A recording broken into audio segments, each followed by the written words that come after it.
ठीक है ना, और फोर्स लगाने के बाद उस पर वर्क नहीं हुआ, तब तो चैप्टर क्लोज करो। लेकिन हम लोग को पढ़ना क्या है कि वर्क होगा। तो कैसे होगा, तो मैथमेटिकली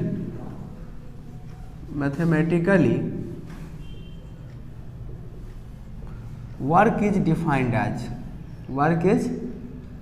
एज, वर्क को कैसे परिभाषित किया गया है, work is the product of force and displacement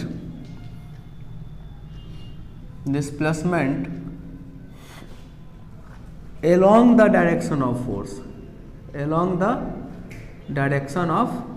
force, ठीक है। यानी कि वर्क का फॉर्मूला क्या हो जाएगा, वर्क हो जाएगा फोर्स इनटू क्या होगा, डिस्प्लेसमेंट। लेकिन कौन सा डिस्प्लेसमेंट, along द फोर्स के डायरेक्शन वाला, डिस्प्लेसमेंट along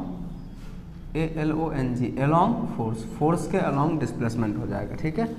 अभी नहीं लिखो, थोड़ा सा देख लो इसको। अब यहाँ पे क्या हो जाएगा, हम एक एग्जाम्पल से इसको समझाते हैं कि मान लो कि ये बॉडी है, ठीक है, फॉर्मूला ही ड्राइव कर रहे हैं, समझो ना। अच्छा, तुम लोग sine theta, cos theta, tan theta पढ़े हो, ट्रिगोनोमेट्री पढ़े हो, तुम नहीं पढ़े हो, अरे तुम पढ़े हो ट्रिगोनोमेट्री, साइन कॉस टेन नहीं आता है,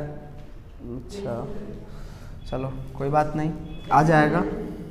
ठीक है। हम जैसे कि ये बॉडी है और इस बॉडी में इधर फोर्स लगा, ठीक है,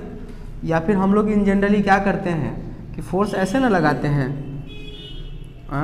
किसी बॉडी को, अगर यही हमारा बेंच डेस्क है, अगर इसको आगे की तरफ खींचना हो तो फोर्स हम ऐसे लगाएंगे कि ऐसे लगाएंगे, कैसे खींचते हैं इसको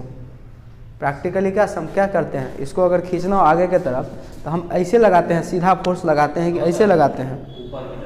ऐसे लगाते हैं ना तिरछा करके, तो फोर्स लगा। और लेकिन ये बॉडी किधर आगे बढ़ता है, ऊपर आता है कि आगे बढ़ता है, आगे बढ़ा, डिस्प्लेसमेंट इधर हो गया, फोर्स के वजह से डिस्प्लेसमेंट किधर हो गया, इधर हो गया, यहाँ था ये और ये यहाँ पे आ गया, समझ रहे हैं ना। ये बॉडी कहाँ आ गया, इस पॉइंट पे आ गया, कितना डिस्प्लेसमेंट हो गया, डी, कितना डिस्प्लेसमेंट हुआ, डी के बराबर।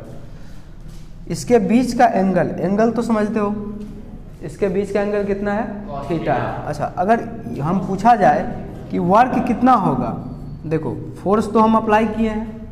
फोर्स अप्लाई करने के बाद इसमें मोशन भी हुआ है कि नहीं हुआ है, हुआ है, तो वर्क हुआ होगा कि नहीं, तो वर्क कितना होगा, तो वर्क का फॉर्मूला होगा फोर्स इनटू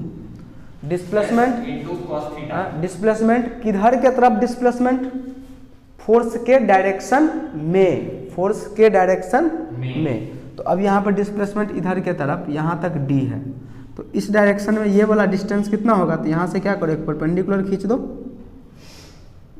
ठीक है ना, क्या करेंगे, एक परपेंडिकुलर खींच देंगे, तो यानी कि ये वाला डी, इतना डिस्टेंस तुमको पता करना है, इसका वैल्यू हो जाता है डी कॉस थीटा होता है, कितना हो जाता है, डी कॉस थीटा। अब ये साइन थीटा और कॉस थीटा के बारे में अलग से तुम लोगों को बता देंगे एक दिन, ठीक है। ये तो डी कॉस थीटा, एफ तो समझ में आ गई, डी तो समझ में आ गया, और कॉस थीटा यानी कि कॉस एक फंक्शन है, साइन कॉस 10 और ये कॉस थीटा आ जाएगा, यानी कि work equal to F D cos theta आ गया। तो देयरफॉर यहाँ से क्या लिख सकते हैं, डब्ल्यू इक्वल टू, हाँ W equal to F D cos theta. समझ में आ गई बात, नोट करो, फिर से और आगे बताते हैं।